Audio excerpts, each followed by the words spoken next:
আজ আমরা ডাক্তারখানায় গেছিলাম। তো ডাক্তারখানায় যেয়ে আমাদের তাড়াতাড়ি করে ডাক্তার দেখানো হয়ে গেছে।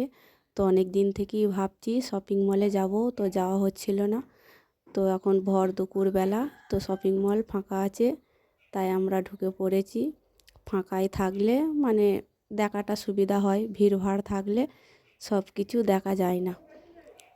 তো দু একটা লোক আছে, তো এই যে এবার আমরা ঢুকে পড়েছি, দেখতেই পাচ্ছ। তো দু একটা লোক আছে কেনাকাটা করছে, তো কিছু জিনিস আমরা কেনাকাটা করবো এখানে। তো ওই জামাটা আমার খুব একটু পছন্দ লেগেছে মেয়েটার জন্যে, তো দেখছিলাম জামাটা। তো বাবুকে বললাম ওধার থেকে ঘুরে আসি, তো পরে কিনবো। তো এই দেখো, ছেলেদের বাচ্চাদের সবাইদের কি সুন্দর সুন্দর জামা গেঞ্জি, কত কি খেলাম পাতি অনেক কিছু। তো এই প্রথমবার এসেছি শপিং মলে। তো অনেক দিন করেই ভাবি যে যাব যাব, যাওয়া হয় না। তো এই দেখো তো রকম জামা।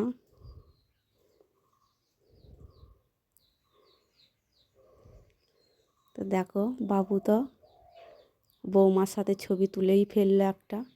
আর আমার ভাইয়ের মেয়ের জন্যে জামা বাছছিলাম, তো কোনটা